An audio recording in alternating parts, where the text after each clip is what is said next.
800. کہ یہ جو ہمارے اوپر چوروں کا ٹولہ مسلط کیا ہوا ہے، ان کو اس چیز کی فکر نہیں ہے، کیونکہ ان کے جو لیڈران ہیں، انہوں نے 30 سال سے اس ملک سے پیسہ چوری کر کے ملک سے باہر لے گئے ہیں۔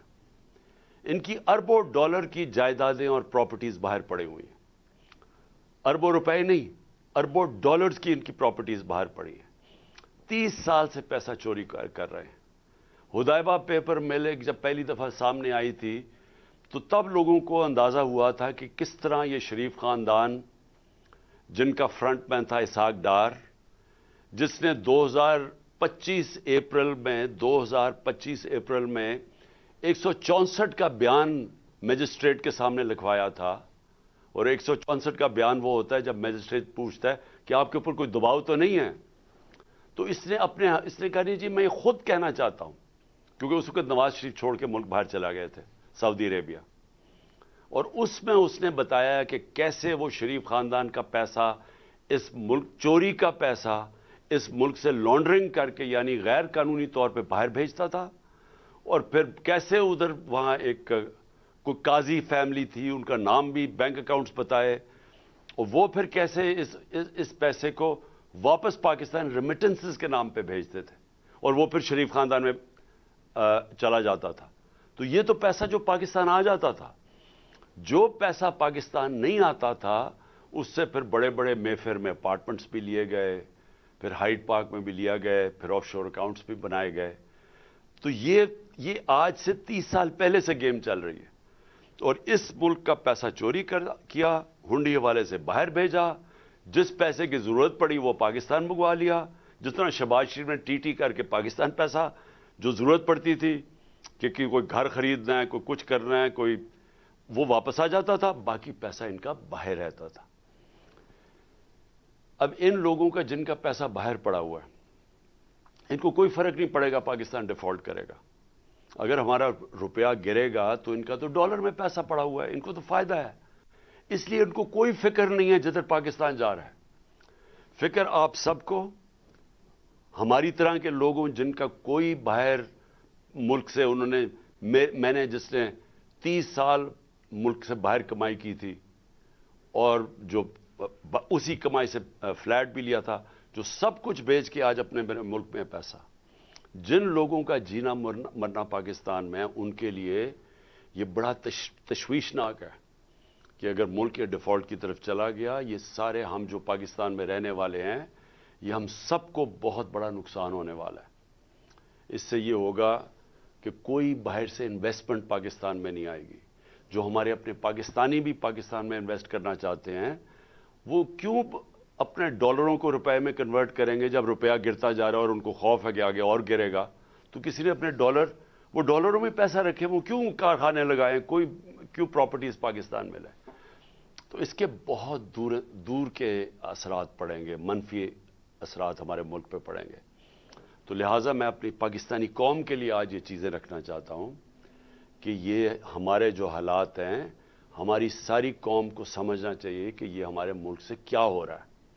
میں سب سے پہلے آپ کے سامنے یہ اعداد و شمار رکھنا چاہتا ہوں۔ میں چاہتا ہوں کہ میری ساری قوم یہ پہلے دیکھ لے کہ جب ہمیں یہ پاکستان ملا تھا 2018 کو، تو پاکستان کی تاریخ کا سب سے بڑا بیرونی ملک خسارہ تھا، کرنٹ اکاؤنٹ ڈیفیسٹ 20 ارب ڈالر کا۔ کبھی اس ملک کی تاریخ میں اتنا بڑا خسارہ کوئی چھوڑ کے نہیں گیا، اور یہ جب خسارہ چھوڑ کے گئے تو میں آپ کو ایک چیز سمجھانا چاہتا ہوں۔ میری کوشش یہ ہے کہ میں اپنی قوم کو اس کو آگاہ بھی کروں، اس کی تربیت بھی کروں، اس کو ایز آپ کا ایک بڑا ہو کے آپ کو ایجوکیٹ بھی کروں کہ یہ ہوا کیا ہمارے ملک سے۔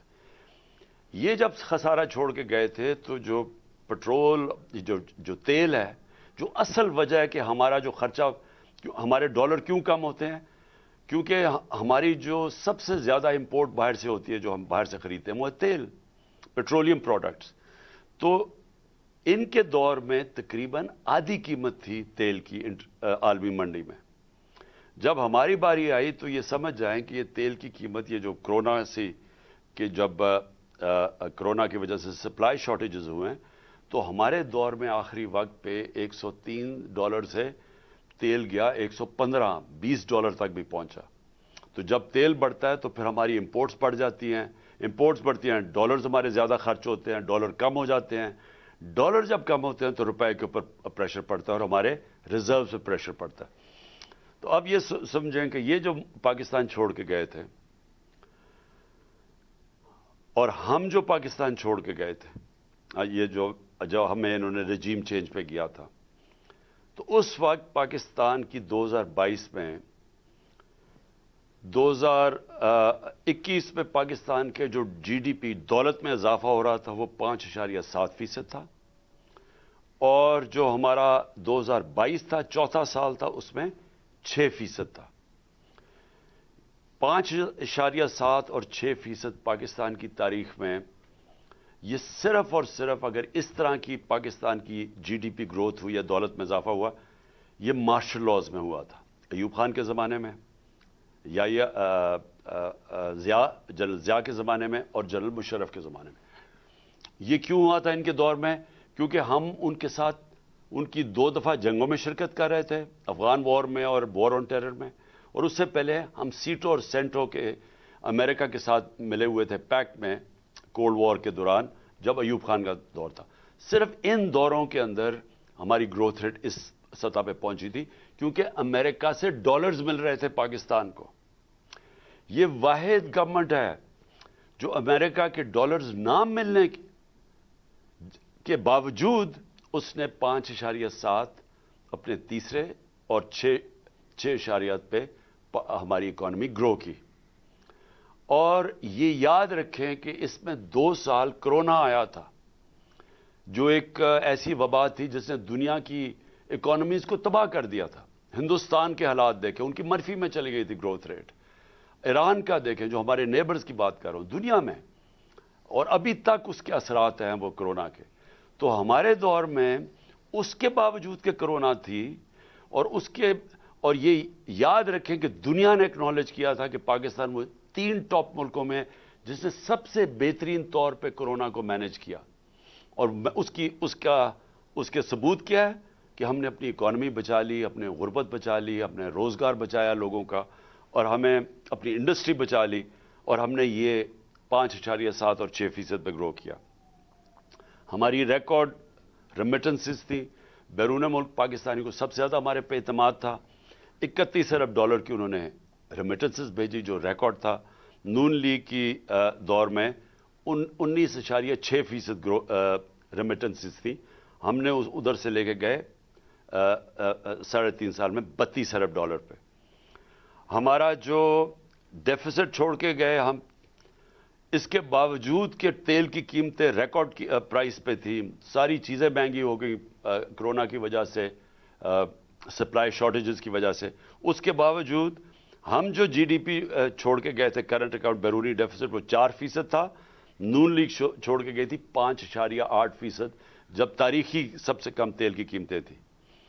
ہماری گندم 27.5 ملین ٹن ہماری گندم تھی جو کہ ریکارڈ تھا پاکستان کی تاریخ میں. ہماری جو چاول تھا وہ 9.3 ملین ٹن تھا جو ریکارڈ تھا. ہمارا جو مکئی تھی وہ 9.6 ملین ٹن تھی، وہ ریکارڈ تھی. اور ہماری آخری سال میں جو گنا تھا وہ تقریباً 90 ملین ٹن تھا جو کہ ریکارڈ تھا.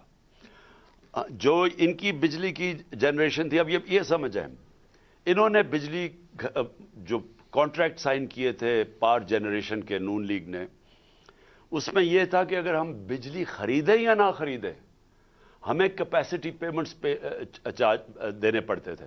یعنی ایک بجلی گھر کو جو انہوں نے جب ان کو کانٹریکٹ دے دیا، انہوں نے جو سیٹ اپ کیے، اس میں سے اگر پاکستان بجلی خریدے یا نہ خریدے پیسے پورے دینے پڑتے تھے، جس کو کیپیسٹی پیمنٹس کہتے ہیں. تو اس کے لیے اگر آپ جب تک ہم بجلی، اور انہوں نے اتنے زیادہ بنا دیے، کیپیسٹی اتنی زیادہ کر دی، ہمارے پاس ملک کے پاس طور طریقہ ہی نہیں تھا وہ بجلی استعمال کرنے کا. ہمارے میں کیپیسٹی نہیں تھی. پیسے ہم پھر بھی ان کو دے رہے تھے. تو اس کا مطلب بجلی کی کنزمپشن بڑھائی جائے تاکہ ہم کم از کم ہمارے پاس آمدنی آئے وہ ان کو پیسے دینے کی. تو انہوں نے 80 ملین یونٹس ان کے دور میں تھے. ہم اس کو لے کے گئے 116 ملین یونٹس پہ اپنے دور میں. بلین یونٹس میں, مطلب ارب یونٹ, 116 ارب یونٹس میں. انہوں نے کوئی اپنی دور میں ڈیم نہیں بنائی. ہم نے 6 ڈیمز کا شروع کیا جس میں 2 بڑی ڈیمز تھی. یہ 50 سال کے بعد ہم نے شروع کیا. ہم نے ہیلتھ کارڈ کیا جو دنیا اکنالج کرتی ہے کہ ایک لانسٹ میگزین ہے جو دنیا کی سب سے بڑی ہیلتھ ایشوز کے اوپر میگزین آتی ہے, جو سب سے ریسپیکٹڈ ہے. اس میں انہوں نے ہماری تعریف کی کہ جو پاکستان ہیلتھ کارڈ لے کے آیا ہے یہ ہمارے سے بڑے امیر ملکوں کے اندر بھی اس طرح کی لوگوں کے لیے, عوام کے لیے ہیلتھ انشورنس نہیں تھی جو ہم لے کے آئے. ہمارا جو اساس پروگرام تھا وہ انٹرنیشنلی اکنالج ہوا. وہ جو کارنل یونیورسٹی تھی انہوں نے, نہیں, اسٹینفورڈ یونیورسٹی کی ریسرچ نے کہا کہ پاکستان ایک فلاحی ریاست کی طرف جا رہا ہے, جو ہمارا اساس پروگرام تھا. اور ہماری جو بلین ٹری سونامی تھی جو ہم درخت لگانے کی کیمپین شروع کی ہوئی تھی, یہ انٹرنیشنلی اکنالج کیا گیا. یہ بورس جانسن برطانیہ کے پرائم منسٹر میرا نام لے کے یونائٹڈ نیشنز میں تعریف کی کہ پاکستان ایک باقی ملکوں سے آگے نکلا ہوا ہے یہ موسم کی تبدیلی کی فائٹ کے اگینسٹ. اور اب میں آتا ہوں کہ ہوا کیا پاکستان سے. میں جو یہ آج میری پریس کانفرنس ہے اس کا مطلب, اس کا مقصد یہ ہے کہ رجیم چینج ہوا. یہ جب میں آپ کو اعداد و شمار دے رہا ہوں, یہ پاکستان کی جو اکنامک سروے آف پاکستان ہے اس میں یہ شائع ہوئے ہیں. اور میں یہ پھر سے کہوں کہ یہ اس حکومت نے شائع کیے ہیں, یہ ہمارے دور کی اکنامک سروے میں شائع نہیں ہوئے. تو یہ جو میں آپ کو دے رہا ہوں اعداد و شمار, یہ ہمارے ہر سال کی جو اکنامک سروے نکلتی ہے اس میں سے میں آپ کو فگرز دے رہا ہوں. اب دیکھیں ہوا کیا. ووٹ آف نو کانفیڈنس آ گئی. جس دن ووٹ آف نو کانفیڈنس آئی تو 178 روپے کا ڈالر تھا. آج اوپن مارکیٹ کے اندر 250 روپے کا ڈالر نہیں مل رہا. آج آفیشل ریٹ ہے 224 روپے ڈالر کی. 250 روپے کے اندر ڈالر آج پاکستان میں نہیں مل رہا. جو بڑی امپورٹنٹ چیز آپ کے لیے سمجھیے, لارج سکیل مینوفیکچرنگ انڈسٹری. ملک کی دولت کے اندر اضافہ کیسے ہوتا ہے؟ جب آپ کی انڈسٹری بڑھے. انڈسٹری بڑھتی ہے, روزگار ملتا ہے, آپ کے پاس چیزیں آتی ہیں لوگوں کو بیچنے کے لیے, ایکسپورٹ کرنے کے لیے. تو یہ ایک بیسک چیز ہوتی ہے جس سے ایک ملک کی دولت میں اضافہ ہوتا ہے, ویلتھ کریشن ہوتی ہے. ہمارا جو آخری مارچ کا مہینہ تھا 27% پاکستان کی لارج سکیل مینوفیکچرنگ میں گروتھ ہوئی, اس میں اضافہ ہوا. اور یہ کتنے سالوں کے بعد پاکستان کی انڈسٹری اسی طرح ریوائیو ہوئی. اور انڈسٹری ریوائیو ہونا آسان کام نہیں ہے, کیونکہ انڈسٹری اگر آج فیصلہ بھی آپ کریں گے, ان کو انسینٹیوز بھی دیں گے, تو وہ ٹائم لگتا ہے, کیونکہ فیکٹری مشینری بنانی پڑتی ہے, امپورٹ وہ سیٹ اپ ہوتا ہے, اس کو ٹائم لگتا ہے. آپ اگر آج فیصلہ کریں, فائدہ کریں کسانوں کا, تو آج اگر اس کو انسینٹیوز دیں گے, وہ 6 مہینے 7 مہینے کے بعد وہ فصل اگائے گی. لیکن انڈسٹری بڑی دیر لگتی ہے. اس کو ختم کرنا بڑا آسان ہے, اس کو چلانا بڑا مشکل کام ہے. ہمیں 2.5 سال لگے اپنی انڈسٹری کو اٹھانے کے لیے, کیونکہ یہ جب نون لیگ گئی تھی انڈسٹری اس وقت بند ہو چکی تھی. فیصل آباد کے اندر جو فیکٹریاں تھیں ٹیکسٹائل کی, ان کو ریل اسٹیٹ کے اندر وہ بدل رہے تھے. تو اور بے روزگاری تھی. ہمارے جو یہ مارچ کی اب میں بات کر رہا ہوں, ٹیکسٹائل کا مزدور نہیں مل رہا تھا فیصل آباد میں, باہر سے لوگوں کو مزدوروں کو منگوانا پڑتا تھا. ریکارڈ ہماری جو یہ 27.7 پہ ریکارڈ ہماری انڈسٹری بڑھ رہی تھی, جو آج 0.4% پہ پہنچ چکی ہے. ادھر سے گر کے یہاں پہنچ چکی ہے. یہ اکتوبر کی فگرز ہیں. سب سے زیادہ شور مچا ہوا تھا مہنگائی کا. کہ جی مہنگائی مارچ آ گئی, عمران خان نے مہنگائی کر دی, قتل کر دیا لوگوں کو. مجھے افسوس سے کہنا پڑتا ہے کہ وہ چینلز جو آج چپ کر کے بیٹھی ہوئی ہیں, سناٹا چھایا ہوا ہے وہاں, بول نہیں رہے, وہ ان کو عمران خان کی گھڑی کی پڑی ہوئی ہے. یہ بھی پہلی دفعہ ہوا کہ میں اپنی گھڑی بیچوں, اس کے اوپر ہی شور مچ گیا ہے. میری ذاتی گھڑی ہے, میں اسے بیچوں, میں جو مرضی کروں اسے. اس کے اوپر کوئی بات نہیں کر رہا کہ آج لوگوں کا جو معاشی قتل ہو رہا ہے. ہمارے دور میں مائک جا رہا ہوتا تھا سب کے سامنے, اچھا جی بتائیں کتنی مہنگائی ہے, کتنی تکلیف ہے, چن چن کے. آج کیوں نہیں جا رہے؟ آج ذرا یہ سنیں کہ ہمارے دور میں جب لوگوں کے پاس جا رہے تھے مہنگائی کتنی تھی, تو انفلیشن تھی 12.5%. اس پہ جناب بلاول بھٹو نے اتنا جوش میں کہ میں مہنگائی مارچ کرنے لگا ہوں, میں کمپٹان دیں گے اسلام آباد میں پہنچ کے. تو آج مہنگائی کدھر پہنچی ہے؟ 24% کے اوپر. دگنی ہے آج مہنگائی اس دور کی. کوئی کسی کو فکر نہیں ہے کہ مہنگائی میں کیا ہو رہا ہے. 50 سال میں سب سے زیادہ مہنگائی ہے آج پاکستان میں. کتنے لوگ یہ, کتنے وہ میڈیا ہاؤسز اپنے ضمیر جگائیں. پیسہ سب کچھ نہیں ہے. پیسے کے پیچھے چوروں کی نہ مدد کریں. اس ملک میں چوروں کا نہ بچائیں اپنے پیسے ضمیر بیچ کے. آج دگنی مہنگائی ہے. اور کون سی قیامت آ گئی کہ تب سے اور اب میں کتنا مہنگائی اصل تو ہوئی تھی تیل کی وجہ سے. ہم کیوں پھنسے ہوئے تھے؟ امپورٹڈ مہنگائی تھی.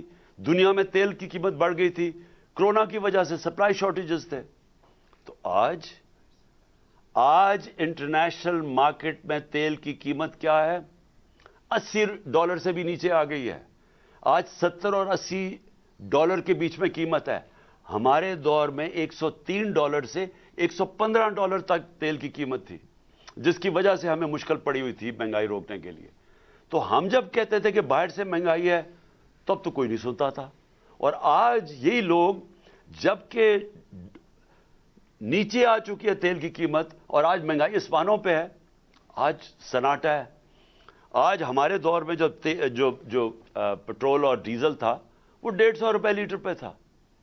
آج کوئی $234 پہ ایک ہے, 224 پہ ایک ہے, 236 پہ ڈیزل ہے. تو آج کیوں نہیں, جب ڈالر نیچے, جب تیل نیچے آ گیا ہے تو آج کیوں نہیں کسی کو فکر کہ لوگوں کی کمر توڑ دی ہے یہ پٹرول اور ڈیزل کے آسمانوں پہ قیمت گئی ہے جو عام آدمی کو افیکٹ کرتی ہے. پھر جو اب میں خطرناک چیزیں آپ کو بتانے لگا ہوں کہ دیکھیں ہمارا مسئلہ کیا ملک کا. ہمارا مسئلہ یہ ہے کہ یہ جو دو خاندان 30 سال سے بیٹھے ہوئے تھے اور اس سے پہلے ملٹری ڈکٹیٹرز تھے, 60 کی دہائی کے بعد کبھی کسی پاکستان کی حکومت نے زور نہیں لگایا ایکسپورٹس بڑھانے میں. جب تک آپ ایکسپورٹس نہیں بڑھائیں گے ڈالرز ملک میں کیسے آئیں گے؟ نون لیگ کے پچھلے 5 سال میں ایکسپورٹس 0 بڑھی ہیں. 5 سالوں میں ان کی ایکسپورٹس نہیں بڑھی. تو جب ایکسپورٹس نہیں بڑھیں گی, مجھے آج تک یہ نہیں سمجھ آئی کہ ملک کی دولت میں کیسے اضافہ ہوگا. کیسے ایشیا ٹائیگر بنا دیں گے تو لاہور کو پیرس میں بنا دیں گے. جب تک آپ کی ایکسپورٹس نہیں بڑھیں گی وہ ملک کبھی بھی وہ ترقی نہیں کر سکتا, اس کی دولت میں اضافہ نہیں ہو سکتا. چائنا جو آج ایک اکنامک سپر پاور ہے, انہوں نے اپنی ایکسپورٹس آج ان کی پتہ نہیں $2,000 ارب کی ایکسپورٹس ہیں. ہماری آج ایکسپورٹ جب ہمیں ملا تھا پاکستان تو $24 ارب کی ایکسپورٹس تھی 22 کروڑ پاکستانیوں کی, اور ہمیں فخر ہے کہ ہم اس کو لے گئے $33 ارب پہ, کیونکہ وہ بھی بڑا زور لگا کے, کیونکہ کرونا تھا. کرونا کی وجہ سے دنیا بند ہوئی تھی, 2 سال تو چائنا بند رہا ہے, تو اس کے باوجود ہم $33 ارب. تو ایکسپورٹس کے اوپر کبھی کسی نے زور لگایا نہیں ہے. تو آج پاکستان کے اندر جو خوفناک بات کیا ہے کہ ہماری ایکسپورٹس گرنی شروع ہو گئی ہے. جو ہماری ایکسپورٹس بڑھ رہی تھیں اور جو ریکارڈ پہ پہنچی تھی, اور ہمارا خیال تھا کہ اگر ہم رہتے تو وہ $38 ارب پہ پہنچ جانی تھی, وہ اب ہر مہینے 18% ایکسپورٹس پاکستان کی گر رہی ہیں. تو بجائے دولت میں اضافہ ہونے کے وہ نیچے آ رہا ہے. جو ہماری ریمیٹنسز ہیں, جو ہمارا جو اوورسیز پاکستانی پیسے بھیجتے ہیں، ایک تو ان کو اعتماد نہیں ہے اس حکومت پہ، دوسرا اور وہ ہے کہ ہمارا روشن ڈیجیٹل اکاؤنٹ جس میں اوورسیز پاکستانی پیسے وہ کم ہونے شروع ہو گئے ہیں. پاکستانیز نے اپنا پیسہ نکالنا شروع کر دیا اوورسیز پاکستانی نے. اور دوسرا کہ جب اتنا بڑا فرق آ جائے آفیشل ڈالر کی ریٹ میں اور مارکیٹ ریٹ میں، تو وہ تو ایک دم سیدھا ہی اس کا فرق پڑے گا ریمیٹنسز میں. تو جب ڈالر ہمارے ملک میں کم آنے شروع ہو جائیں تو اس سے سب سے بڑا سوال یہ ہوتا ہے کہ اب ہم اپنے قرضوں کی قسطیں کیسے ادا کریں گے؟ اگر ہم جو کوشش پوری پالیسی تھی کہ ڈالرز ہمارے بڑھیں، ریمیٹنسز بھی آئیں اور ایکسپورٹس ہماری بڑھیں جو بڑھ رہی تھی، اور پھر ہماری کوشش یہ تھی کہ آئی ٹی کی ایکسپورٹس بڑھائیں جو 75% ہم نے بڑھائی تھی، جو فیوچر ٹیکنالوجی کا ہے. اور اس کے علاوہ جو انویسٹمنٹ لے کے آنی تھی، جو ہم نے اسپیشل اکنامک زونز بنائے ہوئے تھے جدھر سے ہم نے انویسٹمنٹ لے کے آنی تھی، اور چائنا سے ہماری بڑی آگے بات چل چکی تھی. بدقسمتی سے چائنا نے 2 سال پھر سے بند ہو گیا چائنا.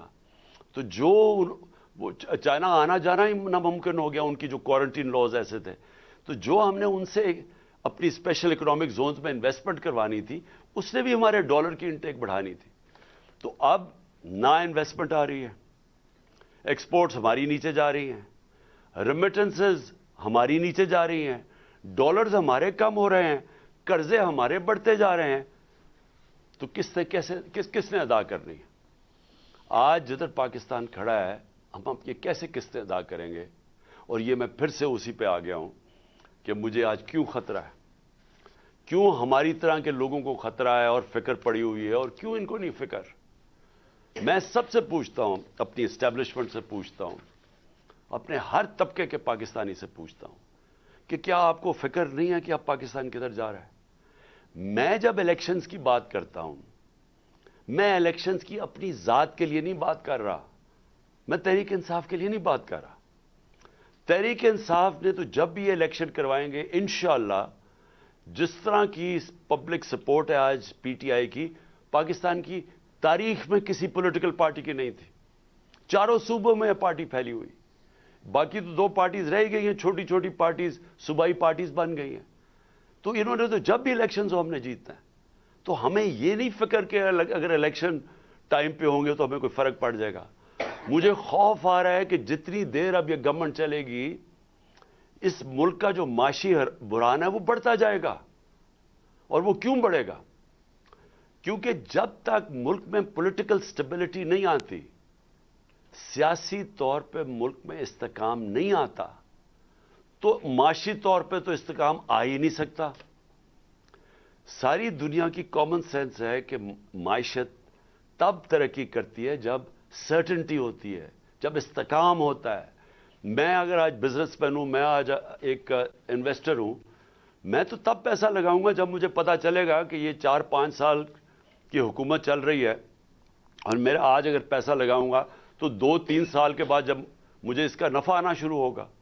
مجھے جب یہی نہیں پتا کہ 6 مہینے میں کیا ہوگا اور اگلے 8 مہینے میں کیا ہوگا، کون پیسہ لگانے لگا ہے؟ اوپر سے پاکستان کی، جس طرح میں نے کہا، جب کریڈٹ ریٹنگ ہی گر گئی ہے، جب پاکستان کے رسک ڈیفالٹ اتنی 100% تک پہنچ چکی ہے، تو کسی نے پیسہ ہی نہیں دینا. نہ کسی کمرشل بینک نے پیسہ دینا ہے، نہ کسی انویسٹر نے آنا ہے. تو یہ تو ان کے پاس تو اب کوئی روڈ میپ ہی نہیں ہے. ان کی تو صرف اب ایک کوشش ہو رہی ہے، اور کوشش ان کی اب آج کیا ہے؟ کوشش بڑی سیدھی ہے. کوشش ہے کہ نہ میچ اب یہ کھیل نہیں سکتے. 36 جو بائی الیکشنز ہوئے تھے ان میں سے 29 پاکستان پی ٹی آئی جیت گئی ہے. اس کے باوجود کہ ان کے پاس پوری اسٹیٹ مشینری تھی، ان کے ساتھ پورا جو اس ملک کی الیکشن کمیشن ہے، جس نے بے شرمی سے جس طرح انہوں نے ان کی مدد کی، اور اسٹیبلشمنٹ ان کے ساتھ تھی. ہمیں کہا گیا تھا نا جی سلیکٹڈ ہے، تو اب تو کسی میں شک نہیں ہونا چاہیے نا کہ کون سلیکٹڈ ہے. جس کے ساتھ ان سب کے ساتھ سارے ملک کے جو بھی اس ملک کے پاور ہاؤسز تھے وہ ان کے ساتھ کھڑے تھے. اس کے باوجود 75% by elections P T I جیتی ہے. اب اس خوف سے انہوں نے الیکشن نہیں کروانے. نواز شریف وہاں باہر بیٹھا ہوا ہے، اس نے وہ الٹا لٹک جائے گا، الیکشن نہیں کروائے گا، کیونکہ اسے پتا ہے الیکشن میں رزلٹ ان سے بہت برا ہونا ہے، لہٰذا یہ ڈیلے کرنا چاہتے ہیں۔ ان کی تو اگر کوشش ہو تو یہ تو اس سے بھی آگے جانا چاہتے ہیں۔ تو اگر یہ الیکشن نہیں ہوگا، تحریک انصاف کا نقصان نہیں ہونے لگا، ملک کا نقصان ہو رہا ہے۔ ملک جس تیزی سے نیچے جا رہا ہے، مجھے چھوڑیں، باہر کے کوئی بھی انڈیپینڈنٹ جو معیشت کے تجزیہ کار ہیں، کسی سے پوچھ لیں، یہ جو موڈیز اور فچ جو کریڈٹ ریٹنگ کرتے ہیں دنیا میں ملکوں کی، کیا وہ تو ہمارے ساتھ نہیں ہیں جو کہہ رہے ہیں کہ آج پاکستان کی ریٹنگ بالکل نیچے گر چکی ہے؟ جو آج اگر ہماری جو سی اے ڈی ہے، جو ہمارا جو جو کریڈٹ رسک ہے آج پاکستان کی، جو آج 100% پہ پہنچ چکی ہے، تو وہ تو ہمارے نہیں ہے۔ اس کا مطلب ساری چیزیں بتا رہے ہیں کہ ملک جا رہا ہے اس وقت معاشی تباہی کی طرف، اور اس کو نکالے گا صرف الیکشن۔ اب یہ کیا کوشش کر رہے ہیں، میں قوم کے سامنے آخر میں یہ بات رکھنا چاہتا ہوں، ان کی کوشش کیا ہے؟ ان کی نمبر 1 کوشش یہ ہے کہ ان کے سارے کرپشن کے کیسز ختم ہو۔ مجھے بڑے افسوس سے کہنا پڑتا ہے کہ ان کو NRO 2 دیا گیا، اور جس نے دیا، ہم سب جانتے ہیں کس نے ان کو NRO 2 دیا۔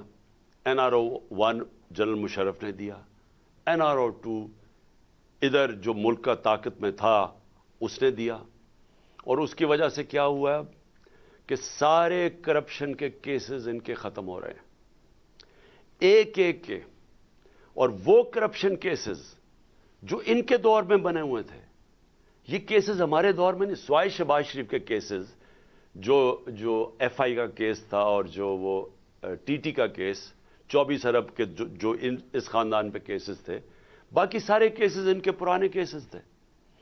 سارے کیسز باری باری معاف ہو رہے ہیں۔ انہوں نے NRO 2 اپنے آپ کو NRO 2 جو کہ اسمبلی کے اندر قانون پاس کر کے جو نیب میں ترمیم کی ہے، اب یہ سب بچ جائیں گے، اور یہی مقصد ان کا آنے کا تھا۔ ملک کا پھر سے میں آپ کو، ان کو کوئی فکر نہیں ہے کہ ان کے پیسے باہر پڑے ہیں، تو ان کو کرپشن کے اپنے کیسز معاف کروائیں گے ایک ایک کر کے۔ ہر روز ہم دیکھتے ہیں کہ کبھی وہ پہلے مریم بچ گئی، پھر اس کے بعد وہ اسحاق ڈار آیا، وہ ڈرائی کلین ہو گیا، اس کے بعد اب یہ رانا ثناء اللہ کو بھی انہوں نے فیصلہ کیا کہ جی یہ تو بالکل ہی صاف اور شفاف ہو گیا، اور پھر اب سلمان شہباز صاحب لندن سے واپس آ رہے ہیں، جو کہ مفرور تھا۔ کس چیز پہ مفرور تھا؟ کیونکہ یہ اس کی کمپنی تھی رمضان کا، یہ ڈائریکٹلی اس کا CEO یا ڈائریکٹر تھا۔ 16 ارب روپے کے انہوں نے نوکروں کے نام پہ پیسہ لیا، اور ان کی فیملی میں ڈسٹریبیوٹ ہوا۔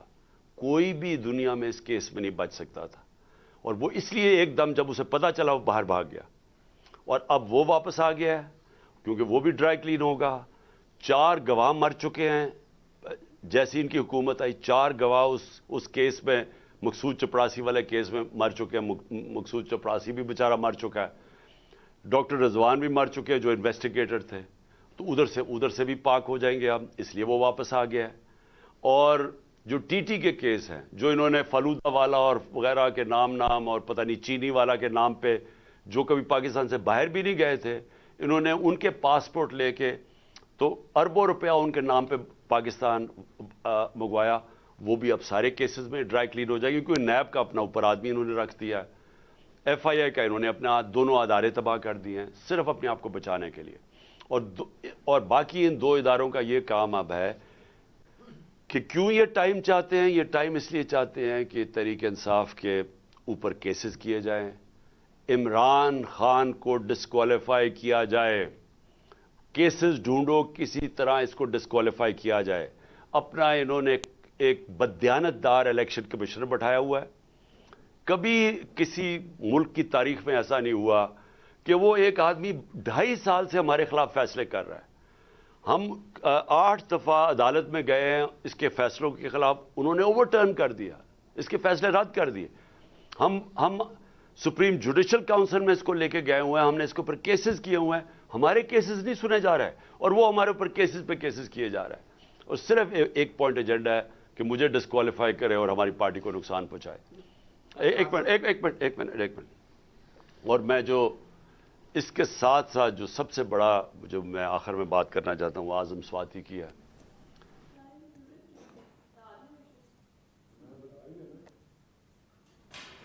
Chairman P T I Imran Khan video link کے ذریعے خطاب کر رہے تھے جس میں ان کی جانب سے کہا گیا کہ 2018 میں جب حکومت ملی تو 70 سالہ تاریخ کا سب سے بڑا خسارہ تھا. انہوں نے کہا کہ میں نے عوام کو ریلیف پہنچانے کے لیے تمام تر جو بھی وسائل تھے وہ بروئے کار لانے کی کوشش کی. انہوں نے کہا کہ جب ہمیں حکومت ملی تو ہمارے لیے بہت سارے چیلنجز تھے. کے اندر اس طرح کا ظلم ہوتا ہے کہ ایک سینیٹر اپنا پوائنٹ آف ویو نہیں دے سکتا. بھئی آپ کہتے نہیں دیا، لیکن یہ تو نہیں کر سکتے آپ کو ننگا کر کے اس کو مارو، بچوں کے پوتوں پوتیوں کے سامنے اس کے اوپر ظلم تشدد کرو، اس کے بعد اس کو یہ جو آپ کر رہے ہیں اس کی پھر بیوی کے اور بیٹی کے سامنے گندی کیسٹ بھیجو، اس کے بعد وہ اس کے اوپر کیسز کر دو، کوئی 30 کیسز کر دو. اس جو ہارٹ کا مریض ہے اس کو کوئٹہ بھیجا جائے ان حالات کے اندر، پھر اس کو اب سندھ پہنچا دیا ہے. اس کے گھر کے اوپر انہوں نے واردات کی ہے، ایک دم سی ڈی او کو پتہ چل گیا کہ اس نے کچھ اس کا گھر سیل کر دیا ہے. کون سی دنیا کے اندر اس طرح کے حالات ہوتے ہیں جو اپنے آپ کو جمہوریت کہتی ہے؟ یہ ظلم کا نظام ہے، اس کی انتہا ہے. اس کے اوپر میں صرف ختم کرتا ہوں حضرت علی کا قول سے کہ کفر کا نظام چل جائے گا لیکن اس طرح کا ظلم کا نظام نہیں چل سکتا. ایک ایک کر کے آپ نے اسمبلیاں تحلیل کرنے کی بات کی، ایک ایک کر کے خان صاحب یہ رہنمائی فرمائیں کہ پی ڈی ایم جو ہے وہ آپ کی اسمبلیاں تحلیل کرنے کی جو اعلان ہے اس کو سنجیدہ نہیں لے رہی، نہ تو مذاکرات کی میز پر بیٹھنے کے لیے تیار ہے اور نہ ہی وفاقی اور دوسری صوبائی اسمبلیاں تحلیل کرنے کی طرف آ رہی ہے. تو ایسے میں کیا آپ اپنی ہی اسمبلیاں تحلیل کر کے الیکشن میں چلے جائیں گے، یا جو آپ نے ان کو ایک وقت دیا تھا کہ یہ بیٹھ کر مذاکرات کی میز پر آئیں وہ تو سنجیدہ نہیں لے رہے؟ دیکھیں اسی کے ساتھ آپ نے یہ بات کی ہے کہ کافی الیکشن تاخیر سے کروانا چاہ رہے ہیں اور یہ بالکل نظر بھی آ رہا ہے کہ وہ بھی لیٹ کرنا چاہ رہے ہیں. خان صاحب اس پہ آپ کی پارٹی کا کیا موقف ہوگا؟ کیا آپ کوئی اگریسو موڈ کے اندر آگے آئیں گے احتجاج میں، یا جیسے ابھی آج کل ہلکا پھلکا ہلکے مختلف کانسٹیچوئنسیز کے اندر احتجاج کر رہے ہیں یہ جاری رکھیں، یا کوئی بڑی کال دینے جا رہے ہیں آپ آگے؟ دیکھیں، سب سے پہلے تو مجھے کبھی کوئی شک نہیں تھا کہ نواز شریف یا زرداری کبھی بھی الیکشنز کی طرف نہیں جائیں گے. اور کیوں مجھے شک نہیں تھا؟ کہ دونوں اس ملک کے بڑے مجرم ہیں، یہ کرپٹ لوگ ہیں. ان کو ڈر لگا ہوا ہے کہ اگر یہ الیکشنز میں ہار گئے تو ان کو ڈر یہ لگا ہوا ہے کہ اتنی محنت سے جو انہوں نے 7 مہینے میں اپنے کیسز ختم کیے ہیں یہ پھر نہ ریوائیو ہو جائیں. ان کا انٹرسٹ پاکستان کا انٹرسٹ ان کا انٹرسٹ نہیں ہے. ان کا انٹرسٹ ہے کہ پہلے کیسے چوری کرو اور پھر چوری کو بچاؤ کیسے. تو مجھے کبھی کوئی شک نہیں تھا کہ انہوں نے الیکشن نہیں ماننا. میری کوشش یہ ہے کہ اس ملک کے جو ادارے ہیں وہ اس وقت ملک کا سوچیں. یہ میں عمران خان اپنا نہیں سوچ رہا، مجھے اپنے ملک کا خوف آیا ہوا ہے. اور اگر یہ ملک خدا نہ خواستہ جس طرف تیزی سے جا رہا ہے، جو دنیا کہہ رہی ہے آپ کے ڈیفالٹ کی طرف جا رہا ہے، اگر یہ ادھر چلا گیا، اگر کسی نے مثلا یہ ہوپ کر رہے ہیں کہ آئی ایم ایف یا چائنا بیل آؤٹ کر دے گی، اگر انہوں نے نہ کیا تو یہ ملک کی جو حالات ہوں گے یہ سارا ملک وہ آدمی جس کا جینا مرنا پاکستان میں وہ افیکٹ ہوگا، سوائے وہ جنہوں نے ڈالرز میں اپنے پیسے باہر رکھے ہوئے ہیں. لہٰذا میں نے جب یہ فیصلہ کیا تھا مجھے پتا تھا انہوں نے نہیں الیکشن کروانے، اس لیے ہمارا پلان پورا وہی ہے. جب میری تیاری ہوگی، میں نے آپ کو کہا دسمبر میں انشاءاللہ ہو جائے گی، میں اپنے وہی جو میں نے اناؤنس کیا اسی پہ میں چلوں گا، میں یہ اسمبلی سے نکل جاؤں گا. صاحب یہ بتائیے کہ اعظم سواتی کے خلاف اسلام آباد میں مقدمہ درج ہوتا ہے، بلوچستان میں ہوتا ہے، پھر ان کو اٹھا کر سندھ میں لے گئے ہیں. شہباز گل کے خلاف مقدمہ درج ہوئے، اس بار تو ان کے خلاف لاہور کے اندر مقدمہ درج کیا گیا.